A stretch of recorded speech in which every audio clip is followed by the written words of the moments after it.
Land means more to Amerindians or indigenous peoples than just an asset that can be utilized as an economic device. Amerindian lands have cultural and religious as well as traditional connections to land.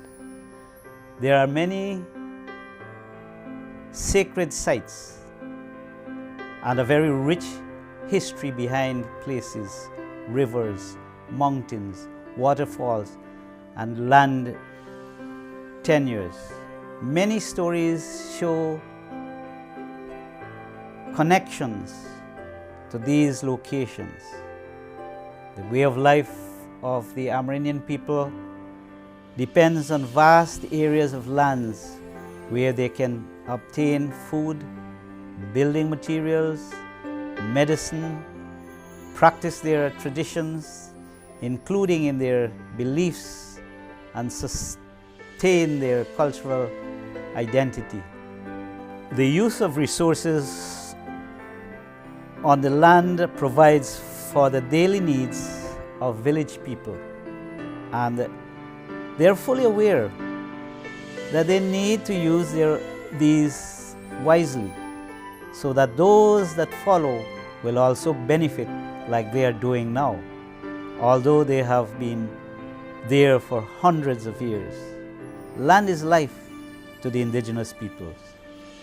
Recognizing and acknowledging Amerindians comprise 9.1% of Guyana's population and currently own approximately 15.3% of land, the Government of Guyana has set a policy to grant land titles to Amerindians who wish to have their communities titled.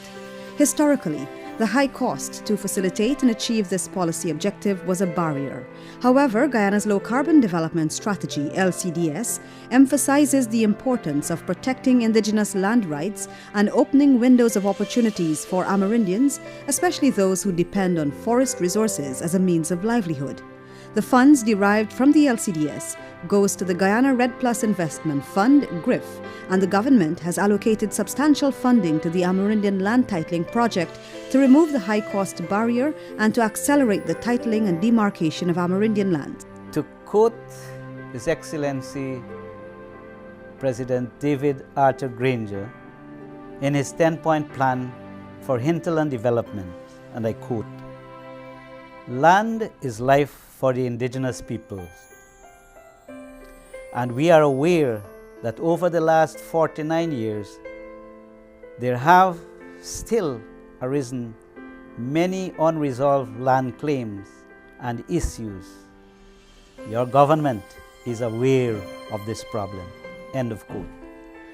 The project has been designed to accelerate Amerindian land titling process,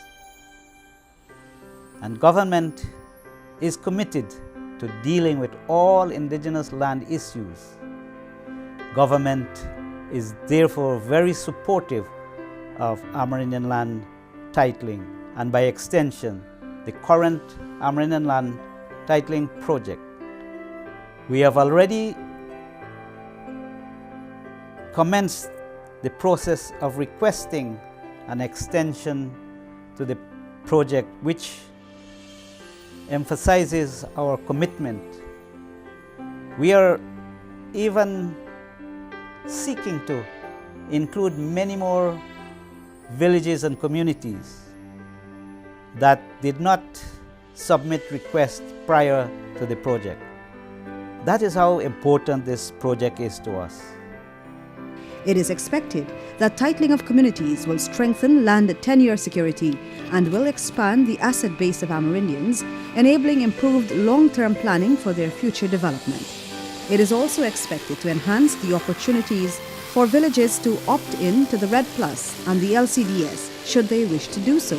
So, according to the Low Carbon Development Strategy, the calculation of Guyana's economic value to the nation and the corresponding incentives structured under that applies to only the services provided in the state forest lands.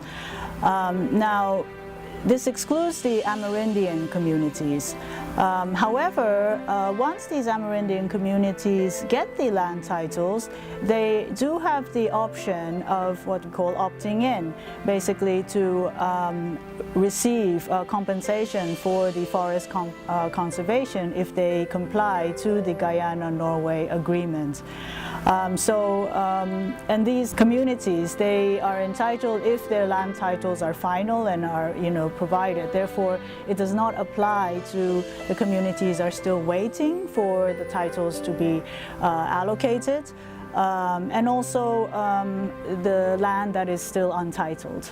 The project is implemented by the Government of Guyana through the Ministry of Indigenous Peoples Affairs in collaboration with the United Nations Development Programme UNDP and supported by a number of technical agencies such as the Guyana Lands and Surveys Commission GLSC, Guyana Forestry Commission GFC, Guyana Geology and Mines Commission GGMC, the National Tush House Council NTC and the Protected Areas Commission PAC.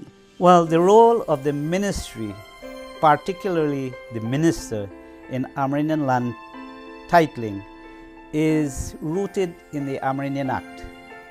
The Act dictates the steps that the minister needs to follow in land titling. The ministry is the senior partner and implementers of the current ALT project. Under the Act, the minister or his designate leads the investigation team on all missions to villages and communities. The reports and approval of these reports lies in the hands of the minister. The ministry facilitates and supervises the project management unit and co-chairs the project board. The ministry is also the link between the PMU and other stakeholders, as well as other levels of government, such as cabinet. So UNDP is the partner entity for the Guyana Red Plus Investment Fund, or GRIF. As partner entity, UNDP receives funds from the GRIF trustee, which is the World Bank, and UNDP is accountable to the trustee for the use of funds. This Amerindian Land Titling Project is implemented by the Ministry of Indigenous Peoples Affairs.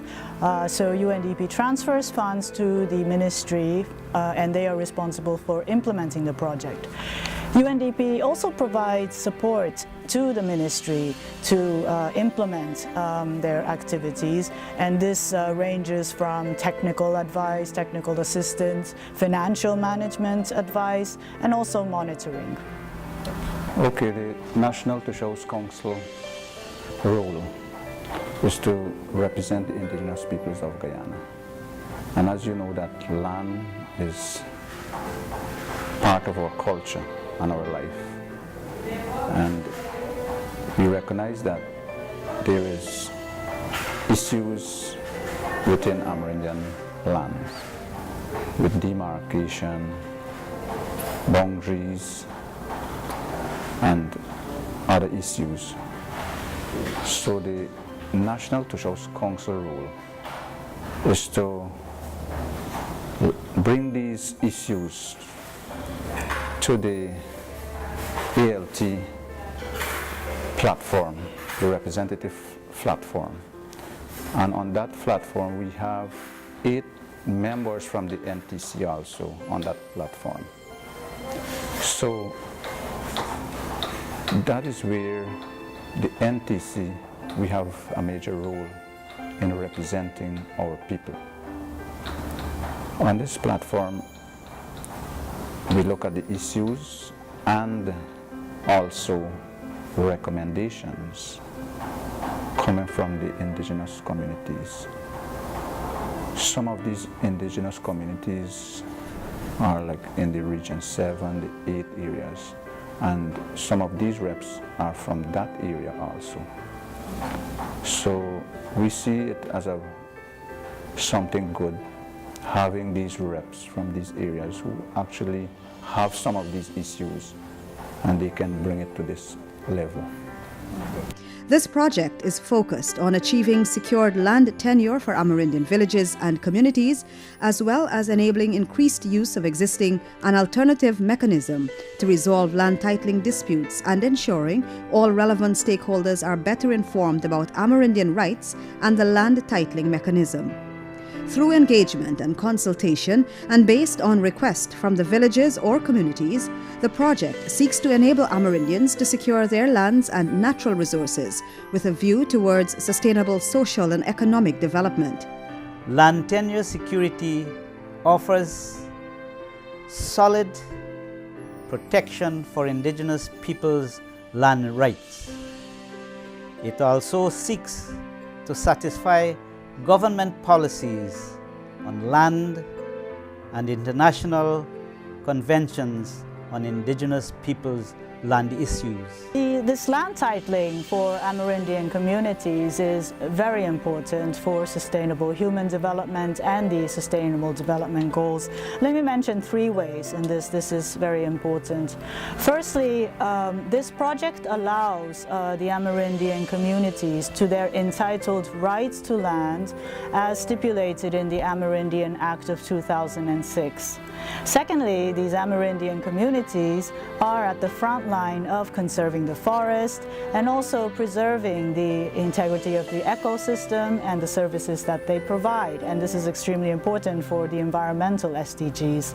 And then thirdly, the Amerindian communities are living in these harsh natural conditions in very remote areas far away from services. And therefore they are in poverty for the most part. So including these Amerindian communities in Guyana's development is in of itself an SDG. The 2016 Caribbean Human Development Report cited that issues of access to land and land rights are some of the persistent challenges faced by indigenous people in countries such as Guyana and Suriname. Notwithstanding, there has been some progress in the case of the former on land tenure. However, though many challenges were experienced implementing the Amerindian Land Titling Project, the Government of Guyana, through the Ministry of Indigenous Peoples Affairs, with support from the UNDP and other key stakeholders, are determined to ensure this policy objective is fully achieved. The existing correlation between secured land tenure and sustainable human development is a notable fact. The Government of Guyana and the UNDP is keen on contributing significantly to the new Sustainable Development Agenda, and therefore land tenure security for Amerindian villages and communities are critical. It provides security of tenure for lands that have been historically occupied by indigenous peoples. It also has the capacity to expand the asset base of the indigenous villages. It allows villages to prepare proper land use plans to guide development of the communities in a sustainable manner. In so doing, it provides or promotes conservation and allows development to take place in an environmentally safe manner. If you want to promote conservation and sustainable land management, then give lands to the Amerindians or the indigenous peoples. Other benefits also allow for access to resources which can be utilized to benefit the village economy, thus improving the social aspect of life. Securing title to land allows the villages or the village to preserve their traditions and culture, since important land marks and locations are securely held under title. It also gives that life or that understanding of what it is to manage the ecosystem. It's not just about having ownership to the land, but it's who takes care of the environment where real life is. And that is what why the indigenous peoples need that land, because it's not for the indigenous man alone, it is for the other life forms that is there connected to have a healthy ecosystem. This is a human right. So UNDP ensures the rights of the Amerindian communities, and for that purpose UNDP applies one of its tools called the social and environmental screening. Now, this helps to identify risks that are associated with the implementation of the project that may have a harmful effect socially or environmentally on the Amerindian communities. So through the application of these procedures, the many stakeholders involved in the communities have come together to put together guidelines on respecting rights throughout the implementation of this project. At the end of this project, it is expected that 45 absolute grants will be issued for villages and communities that have submitted applications. 68 villages will be demarcated, 210 persons will be trained in mediation, 7 training workshops in conflict resolution catering for representatives from all village councils will be completed, a communication strategy including a handbook tailored to include appropriate and relevant communication methods to increase awareness on Amerindian land titling, and the communication strategy will be implemented in 68 communities. For more information, visit www.indigenouspeoples.gov.gy or www.gy.undp.org. Call or text 600-3180 or 225-8412. Email altprojectgy@gmail.com.